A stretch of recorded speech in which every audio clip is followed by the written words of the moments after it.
Assalamualaikum warahmatullahi wabarakatuh. Halo, bertemu lagi dengan saya Desi Eliana. Nah, sebelumnya kita kan membahas tentang ukuran morbiditas. Sekarang di topik kelima kita coba akan membahas tentang ukuran mortalitas dalam epidemiologi. Capaian pembelajaran pada topik kali ini yaitu mahasiswa diharapkan mampu untuk menjelaskan dan memahami definisi mortalitas. Mahasiswa mampu untuk memahami definisi dan pemakaian angka kematian kasar, angka kematian spesifik, cost specific mortality rate, proportionate mortality rate, dan case fatality rate. Ada 3 pokok bahasan yang akan kita bahas pada topik kelima ini. Yang pertama yaitu pengertian mortality rate, kemudian jenis mortality rate, dan rangkuman dari materi-materi pada topik kali ini. Nah, kita memasuki fase atau sub pokok bahasan pertama yaitu tentang mortality. Apa mortality rate itu? Nah, mortality rate itu adalah salah satu di antara komponen demografis yang mempengaruhi angka perubahan penduduk.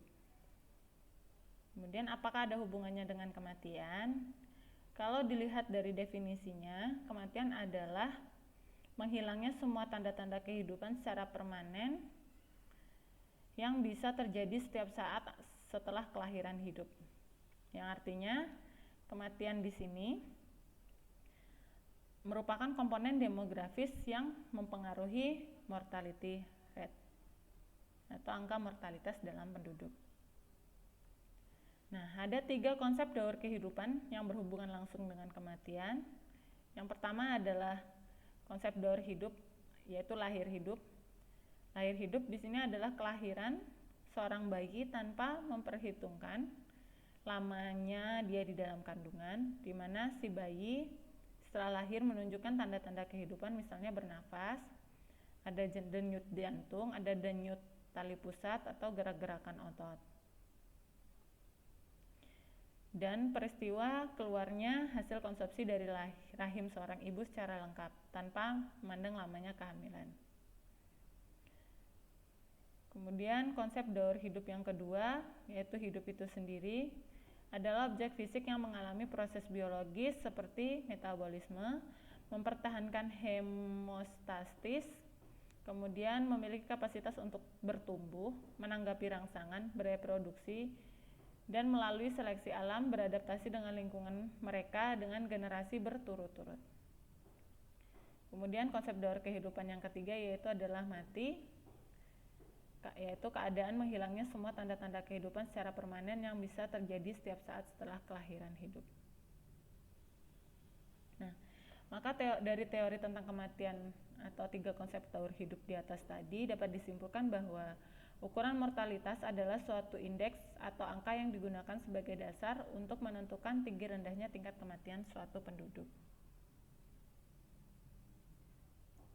Ada 3 hal umum yang menyebabkan kematian, yaitu degenerasi organ vital dan kondisi terkait, misalnya seseorang menjadi cacat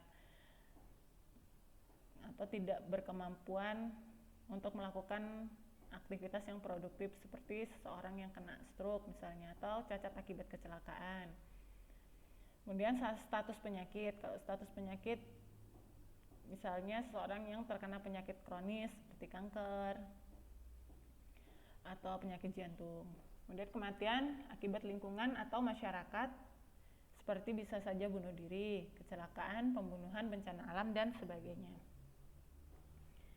Nah, kita memasuki subpokok bahasan yang kedua yaitu tentang jenis-jenis mortality rate, di mana ada 5 jenis ukuran mortality atau mortalitas, yaitu yang pertama adalah kematian kasar, yang kedua kematian spesifik, kemudian kasus spesifik mortality rate, proportionate mortality rate, dan yang terakhir adalah case fatality rate. Nah, kita akan coba uraikan satu-satu tentang jenis ukuran ini. Yang pertama akan kita bahas yaitu angka kematian kasar.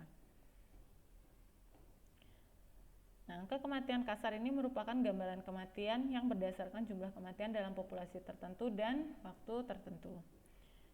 Data statistik umum keseluruhan dari informasi kejadian vital berasal dari angka kematian kasar atau crude rate dengan menggunakan rata-rata populasi sebagai penyebut untuk setiap faktor yang statistik. Nah, perbedaan unik karakteristik perilaku, risiko, kejadian pengalaman atau implikasi subkelompok kebudayaan atau bagian dari suatu populasi tidak dapat dicerminkan pada angka kematian kasar. Maksudnya di sini adalah angka kematian kasar ini tidak bisa mewakili salah satu faktor penyebabnya atau adanya perbedaan data. Hanya bisa menggambarkan angka kematian secara keseluruhan secara kasar saja. Kemudian crude rate tidak dinyatakan dalam persentase tetapi sebagai rate per ratusan per populasi. Besar populasi atau kelompok yang digunakan untuk perbandingan biasanya menentukan angka mana yang akan dipilih sebagai pembanding dan harus mencerminkan besar populasi tersebut. Nah, jika populasi rate-nya itu kecil, maka bisa diberikan perbandingan 100 atau per 100. Jika kelompoknya lebih besar, maka bisa diberikan per 1000 atau per 10.000. Crude rate adalah rangkuman angka dan dikembangkannya hanya dari data minimum dan informasi yang terbatas, serta baik untuk perbandingan suatu negara dengan lainnya. Maksudnya di sini crude rate bisa memberikan gambaran perbandingan angka kematian kasar dari satu negara dan negara yang lain. Crude rate di sini memiliki kelemahan, antara lain perhitungan ini mengabaikan informasi khusus karena crude rate tidak dapat memperlihatkan perbedaan yang ditemukan dalam atau di antara kelompok. Nah, istilah CDR atau crude rate ini atau angka kematian kasar dipakai karena perhitungannya tersebut hanya membutuhkan 3 informasi, yaitu yang pertama adalah jumlah kematian total, kemudian populasi total, dan periode waktu tertentu. Jadi jika kita memiliki tiga sumber data informasi ini, maka kita bisa menghitung angka kematian kasar. Baiklah, kita masuk ke cara perhitungan atau rumusnya. Rumus CDR yaitu adalah jumlah kematian dalam populasi tertentu dan waktu tertentu per jumlah penduduk dalam waktu tertentu. Saya ulangin ya, jumlah kematian dalam populasi tertentu dan waktu tertentu per atau dibagi dengan jumlah penduduk dalam waktu tertentu. Nah, dalam waktu tertentu sini biasanya bisa diambil pada pertengahan tahun jika contoh soalnya nanti didatakan atau ditampilkan pada banyak tahun. Kemudian di sini dalam populasi tertentu dan waktu tertentu umumnya jumlah kematian dalam 1 tahun. Oh ini. Jadi di sini kematian jumlah kematiannya dalam waktu 1 tahun. Kemudian konstanta di sini biasanya digunakan angka 1000, dipergunakan untuk menghilangkan friksi. Tapi bisa juga sih kita menggunakan angka 100 jika jumlah penduduknya di sini kecil. Kalau misalnya besar ratusan ribu, bisa di sini pakai 1000 atau 10.000 atau 100.000. Kita masukin ke contoh CDR. Nah, di sini kita ketahuin contohnya pada tahun 2000 desa Keragilan atau kecamatan Gantiwarna memiliki komposisi penduduk sebagai berikut. Yang kurang dari 15 tahun sebanyak 2000 penduduk dengan jumlah kematian 4. Kemudian usia 15 sampai 44 jumlah penduduknya 3000 dan kematian 15. Jumlah penduduk dengan usia 45 tahun sebanyak 1800 dengan jumlah kematian 36. Nah, kita kan mau menghitung angka kematian kasar. Jadi jumlah kematian pada tahun 2000 ini tadi kan dijumlahkan 4, 15, 36 dapat hasil 5. Kemudian jumlah penduduknya kita hitung keseluruhan saja, yaitu 2000, 3000. Karena di sini kan cuma 1 tahun, jadi kita hitung jumlah penduduk di tahun 2000. Kalau misalnya di sini jumlah penduduknya diketahui pada banyak tahun, misalnya tahun 2001, 2002, 2003, itu berarti baru dicari tahun pertengahannya. Tapi karena di sini cuma tahun 2000 atau cuma 1 tahun tok, maka kita jumlahkan saja.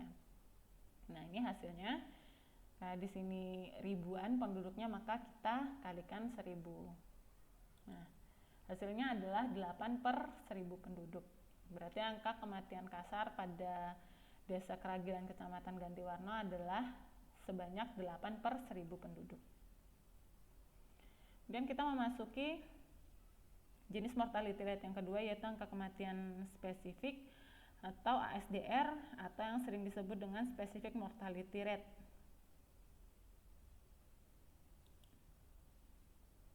Nah, angka kematian spesifik dipergunakan untuk memahami pengaruh demografi terhadap epidemiologi penyakit yang terjadi di masyarakat. Faktor demografi yang sering diperhatikan antara lain umur, jenis kelamin, suku, dan lain sebagainya.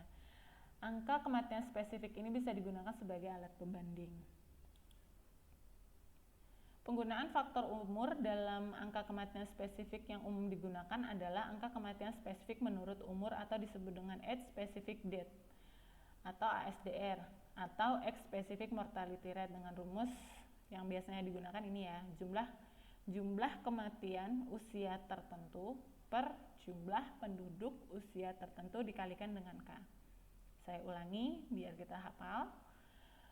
Rumus ASDR ini adalah jumlah kematian usia tertentu per jumlah penduduk usia tertentu dikalikan dengan K. Pada populasi tertentu dan pada waktu tertentu biasanya jumlah kematian dalam 1 tahun. Nah, jumlah penduduk di sini pada usia tertentu ini bisa diambil dengan pada pertengahan tahun. Sama seperti cara menghitung ASDR tadi. Jadi, kalau misalnya yang diketahui jumlah penduduknya itu di banyak tahun, misalnya di 2001, 2002, 2003, maka yang diambil adalah pertengahannya. Tapi kalau cuma 1 tahun yang diketahui, maka ya dijumlahkan pada saat 1 tahun itu. Nah, kita langsung masuk ke contoh ya. Sini kita contohnya penduduk Indonesia pada tahun 1990 adalah 230.440.000 jiwa dengan jumlah kematian pada usia 30 tahun selama tahun 1990 adalah 17.800 jiwa. Nah, berapa nilai ASDR-nya? Diketahui jumlah kematian pada kelompok umur tertentu, kan tadi rumusnya jumlah kematian pada kelompok umur tertentu dibagi dengan jumlah penduduk usia tertentu. Jadi di sini jumlah kelompok tertentu pada usia 30 kan jumlah kematiannya ada sebanyak 17.800.000 jiwa. Dibagi dengan jumlah penduduknya 230.440.000 jiwa, yaitu yang didapatkan hasil 77 per 1000 penduduk. Kemudian jenis-jenis angka mortality rate yang ketiga yaitu cost specific mortality rate. Nah, cost specific mortality rate ini merupakan angka kematian yang berfokus pada kematian akibat penyebab atau sumber tertentu. Penyebutnya adalah total subkelompok populasi pada periode waktu yang sama. Biasanya dinyatakan dalam ratusan seperti 100, 1000, 10.000 atau 100.000. Rate menurut usia juga dapat digunakan dalam indikator ini. Pola kematian menurut usia akibat sesuatu penyakit, misalnya kanker, memperlihatkan perubahan yang jelas dari satu kelompok usia ke kelompok berikutnya. Kita langsung saja masuk dalam rumus CSMR atau Cost Specific Mortality Rate. Nah, di sini rumusnya adalah jumlah kematian oleh penyebab tertentu dalam 1 tahun dibagi dengan jumlah populasi pada pertengahan tahun. Saya ulangin ya. Rumus CSMR adalah jumlah kematian oleh penyebab tertentu dalam 1 tahun dibagi dengan jumlah populasi pada pertengahan tahun.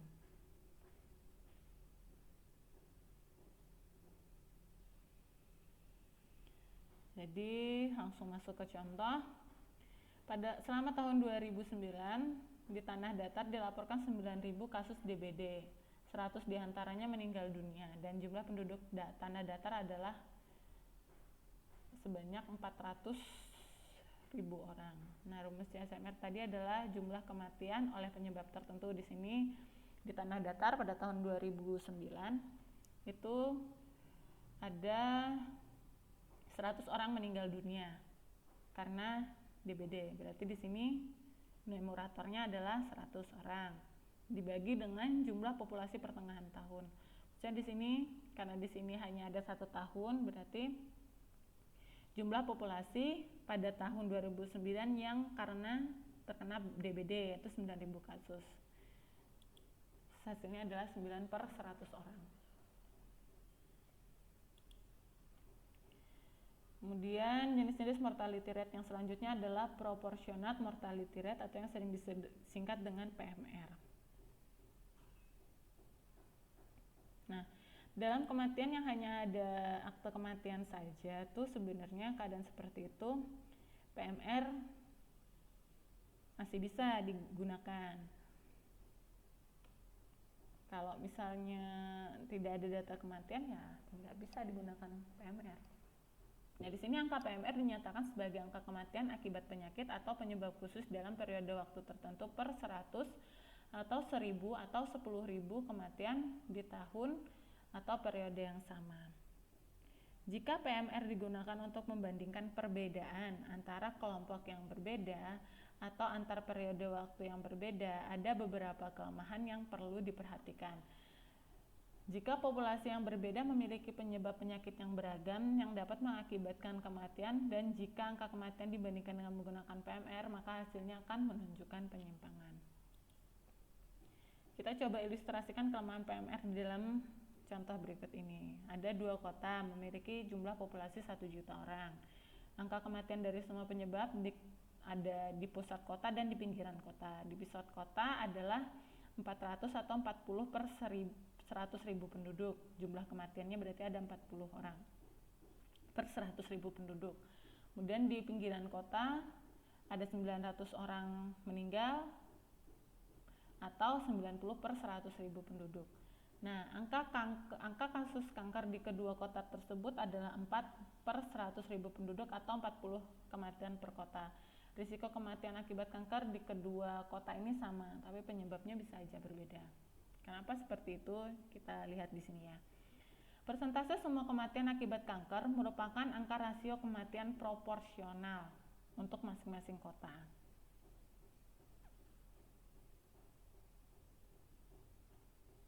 Jadi maksudnya di sini hanya bisa melihat selisih antara kedua persentase saja. Nah, di sini pusat kota kan selisih risikonya atau PMR-nya adalah 10%. Kalau di pinggiran kota ada 4%. Nah, jadi hanya bisa melihat selisih PMR-nya saja.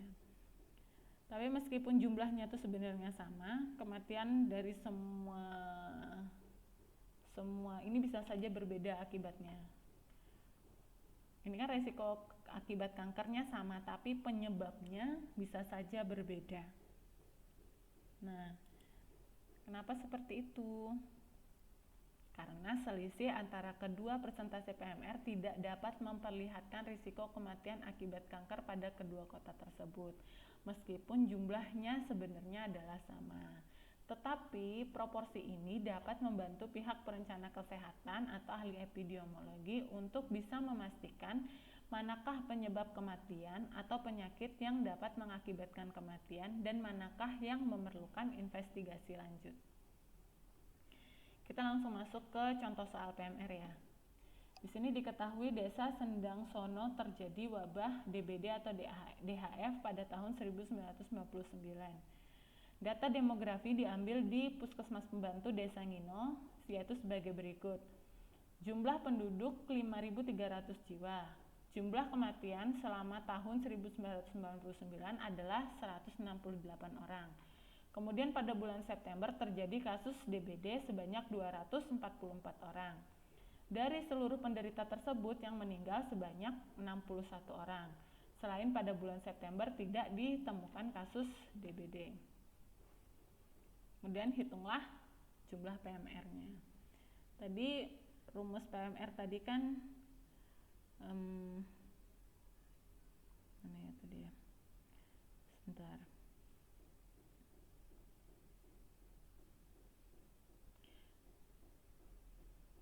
Jumlah kematian akibat penyakit tertentu dalam suatu kelompok pada tahun tertentu dibagi dengan total kematian dalam populasi atau subkelompok pada periode 1 tahun atau periode yang sama.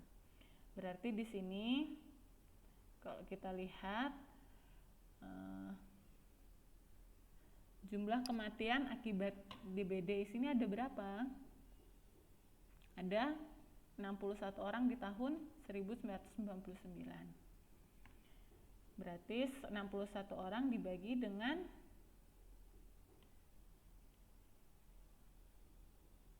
jumlah total kematian pada tahun 1999 itu berapa? Yaitu 168 orang. Nah, begini. 61 dibagi dengan 168 orang dikalikan dengan 100. Kenapa dikalikan 100? Karena untuk PMR ini diekspresikan ke dalam persentase, bukan rate atau rasio. Karena yang ini kan menggambarkan rasionya berapa. Jadi proporsional mortality rate-nya adalah sebesar 36,3%.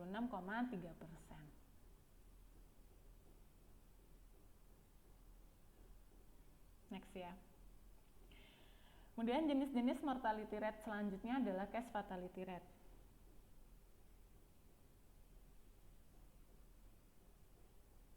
Nah, case fatality rate atau yang sering disebut dengan CFR itu adalah perbandingan antara jumlah seluruh kematian karena satu penyebab penyakit tertentu dalam 1 tahun dengan jumlah penderita penyakit tertentu pada tahun yang sama. Bisa digunakan untuk mengetahui penyakit-penyakit dengan tingkat kematian yang tinggi. CFR atau case fatality rate bertujuan untuk mengetahui ukuran keseriusan suatu penyakit dan untuk mengetahui kemanfaatan terapi baru. Nah, salah satu kegunaan indikator ini tuh adalah untuk mengukur berbagai aspek atau sifat penyakit seperti patogenesis, keparahan, dan virulensi. Jadi CFR ini bisa digunakan untuk melihat aspek-aspek patogenisnya seperti apa, kemudian tingkat keparahannya seperti apa, dan virulensi. Virulensi itu penyebab atau patogen penyakitnya seperti apa. Nah, di masa lampau CFR ini tuh banyak digunakan untuk mengukur penyakit infeksi akut. Tapi indikator ini tuh juga bisa diterapkan untuk kasus keracunan atau pajanan terhadap zat kimia atau penyebab kematian non penyakit dan yang berjangka waktu yang pendek. Penggunaan angka fatalitas kasus dalam penyakit kronis itu sangat terbatas karena waktu awal diketahuinya penyakit atau gejala awal itu sulit banget dipastikan, dan waktu diagnosis sampai kematian itu memiliki durasi yang sangat panjang. Jadi untuk CFR nggak bisa kalau untuk penyakit yang kronis. Kemudian untuk menghitung CFR ini rumusnya adalah jumlah individu yang mati karena suatu penyakit dibagi dengan jumlah individu yang mengalami penyakit tersebut dikalikan dengan 1000. Saya ulangin ya rumusnya biar kita sama-sama paham, hafal. Rumus CFR ini adalah jumlah individu yang mati karena suatu penyakit dibagi dengan jumlah individu yang mengalami penyakit tersebut. Kita langsung masuk ke ilustrasi contoh. Jumlah kematian akibat kanker payudara di rumah sakit A dilaporkan sebanyak 30 orang dan pasien yang dirawat dengan penyakit yang sama sebanyak 150 orang. Berapa tingkat keganasan penyakit tersebut? Rumusnya tadi apa? Jumlah individu yang mati karena suatu penyakit per jumlah individu yang mengalami penyakit tersebut. Nah, yang meninggal karena penyakit kanker payudara di rumah sakit A itu sebanyak 30 orang. Dibagi dengan jumlah penyakit yang sama di rumah sakit A itu adalah 150 orang dikalikan dengan 100. Yang artinya apa? Artinya adalah setiap 100 kematian akibat kanker payudara di rumah sakit X, maka akan terdapat 20 kematian.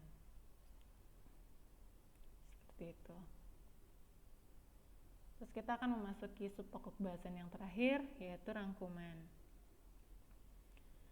Nah, seiring perjalanan waktu, beberapa penyakit pun mengalami perubahan. Perubahan tersebut paling jelas terlihat pada penyakit kronis seperti kanker dan penyakit jantung. Tren mortalitas dapat dipengaruhi oleh penurunan atau peningkatan yang terjadi di dalam penyakit atau populasi lain. Penurunan kasus kanker paru pada laki-laki bisa juga diimbangi dengan peningkatan kanker paru pada perempuan. Itu ya.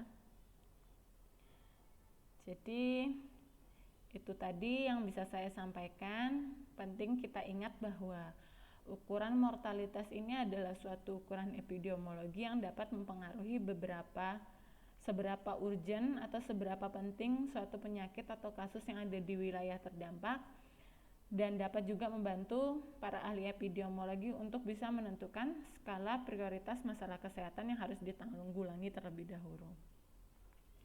Kata penutup dari saya, tetap semangat dan see you next time. Wassalamualaikum warahmatullahi wabarakatuh.